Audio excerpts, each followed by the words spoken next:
esta parte de Puerto Rico. Hey everyone, and welcome back to Jeff and Joe's Puerto Rican Kitchen, where we show you how to make easy, authentic Puerto Rican recipes. Today we're doing a recipe that is both delicious and dear to my heart. We're going to be doing fried red snapper with Tostones, or Chillo Frito, as we like to call it. Now for me, this is like the quintessential seafood meal in Puerto Rico. This is where you go down to one of the kioscos, you sit by the ocean, you breathe in that salt air, and you just enjoy yourself. You got your fried seafood, your fried tostones, you got some sauce, a drink. Ooh, it's so good, guys. You need to do it. Now, apart from being delicious, this dish has a real close place to my heart because of its history with Jamari's family. When Jamari and I started dating, we were both in the US studying, and during one of our breaks, we went down to Puerto Rico so I could meet her family. And guys, I was a nervous wreck. I mean, you know how it is, like, you're meeting the family, you don't want to screw things up, you want to make a good impression, you get it. Anyways, one of the first things that I remember is as soon as I got there, her dad was like, you, me, we should go out for lunch. And I was like, yeah, let's do it. Again, super nervous, but spoiler alert, it turned out great. So we went down to El Malecón in Adobo. We sat by one of the kioscos on the beach, and this is what we had. We had some fried snapper, some tostones, we just hung out, got to know each other. It ended up being amazing, despite my nerves. And so with all of those memories, I wanted to take this chance to share the dish with you guys so you can experience it too. And Pablo, this one's for you. So here are the ingredients for the recipe. First, we got our fish. Again, we got whole red snapper. Now, two things, you want to get it as fresh as possible.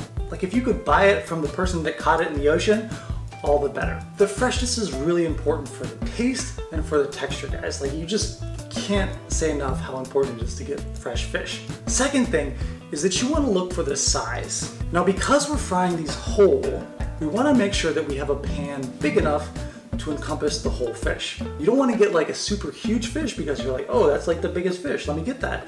And then not be able to fit it in the pan. So keep that in mind when you're doing it. Now to flavor our fish, I got a little black pepper, some adobo, and some coriander or just dried cilantro. We're gonna sprinkle that on top, just a little bit of flavor. Then for the dredge, again, I like to keep it real simple, let the flavors from the fish shine through. I got 3 tablespoons of cornmeal, 3 tablespoons of all-purpose flour, 3 tablespoons of cornstarch, and then 2 teaspoons of adobo. Again, real simple. That's what we're gonna use to fry the fish. Now, once we fried the fish, I wanna make a little mojo, basically real simple, of some lemon juice, some salt, some olive oil, and some cilantro. We're gonna blend that up. Just a little bit of drizzle to let that lemon kind of, boom, spark the fish. Finally, we got some plantains because we're gonna make some tostones because that's what you eat with Chillo Frito. Those are real easy, guys. Link in the video if you wanna check it out how we do them on their own. I'm just gonna do those pretty straightforward. So that's it, guys. Everything you need. It's gonna be delicious. You're gonna love it. Let's get cooking. Let's start by talking about the fish. I'm using red snapper, but really, you can make this dish with any whole fish. You just want to start by making sure that the fish has been gutted and cleaned and all of the scales are removed. Once that's done, give it a good rinse with cold water, making sure to wash off any remains of the cleaning process. Once you've washed your fish, pat it dry with some paper towel. If your fish is too wet, the seasoning won't stick to it. Next, lay your fish out on a cutting board and use a heavy pair of scissors to clip off the pectoral fins. I like to remove these as I feel they get in the way when you're trying to eat the fish. Then, use a sharp knife to score the fish's skin in 3 or 4 parallel cuts along the length of the body. Making these cuts does a couple of things. First, it allows your spices to penetrate more deeply into the fish. Second, it creates more surface area to ensure an even, quick cook. Once your fish has been scored, drizzle a little bit of olive oil onto the fish and then rub the oil evenly over the skin. Once oiled, season your fish with your black pepper, adobo, and coriander. Then rub the spices into your fish, making sure to get the spices deep into the cuts you made.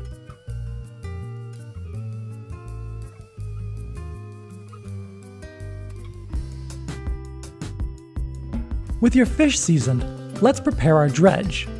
In a bowl, combine your flour, cornstarch, cornmeal, and adobo, and then mix until combined. Once combined, Sprinkle your mixture over your fish, trying to get an even coating over the entire fish on both sides. Once your fish has been dredged, we want to let it set for 5 to 10 minutes. This helps the batter stick to the fish and also makes for a more crispy coating when you fry it. While your fish is resting, let's go ahead and make our mojo. Start by juicing your 2 lemons into a blender. Then add your olive oil, salt, and cilantro. And then blend your mixture for 20 to 30 seconds until the cilantro is all chopped up. Once blended, pour your mojo into a cup and set it aside for later. This is also a good time to start preparing your tostone. Start by peeling your plantains. To do this, use a sharp knife to score the skin in 3 or 4 places along the length of the plantain. Once that's done, use your hands to peel away the plantain skin. Once peeled, cut your plantains into pieces about 1.5 inches long. Since you need to fry your tostones twice, go ahead and do the first fry now before you fry your fish. That way, your fish won't get soggy while you wait to fry your tostone. Because we are going to use the same oil to fry both the tostones and the fish, select a large, heavy pan that will fit your entire fish and then add enough oil to cover your fish entirely. Turn your stove on and heat the oil up to 320 degrees Fahrenheit. Once your oil is hot, fry your plantain pieces for 8 minutes or until they are fork tender. Once they're done, remove them from the oil and let them cool down.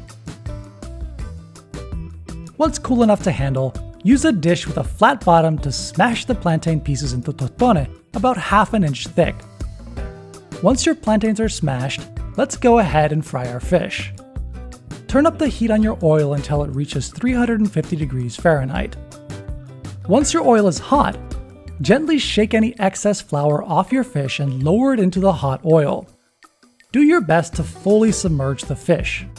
Fry your fish for 3 minutes on one side, and then gently flip it over and fry it for another 3 minutes on the other side. If part of your fish's fin is sticking out of the oil, use a spoon or your tongs to gently splash oil onto the exposed part to ensure that it gets cooked too. After a combined 6 minutes of frying, pull your fish out of the oil and let it rest on a cooling rack. The cooling rack will allow all of the excess oil to drip off your fish while keeping it crisp. Once your fish is fried, go ahead and fry your tostones the second time. In order to make sure your tostones are properly seasoned, combine 1 cup of water with 1 teaspoon of adobo in a small bowl. Then, dip your tostones in the water before dropping them into the hot oil. This way, the water will evaporate as your tostones fry and the adobo will stick to them. Fry your tostones until they are golden brown and crispy.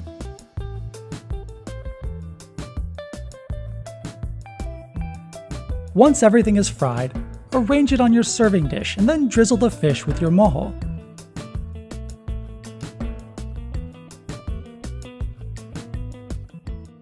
Now you're all ready to enjoy.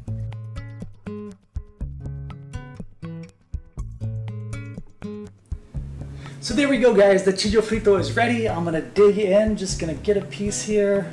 Woo! Delicious, guys, and don't forget the tostone.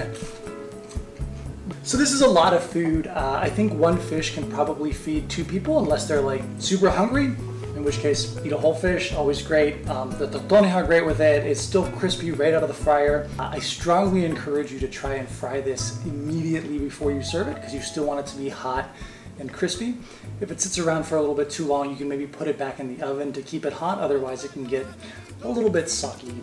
And yeah, hope you guys like the recipe, hope you give it a try. If you liked our video, hit like below, subscribe, hit the bell button so we can stay in touch, and then come back again next week for another episode of Jeff and Joe's Puerto Rican Kitchen.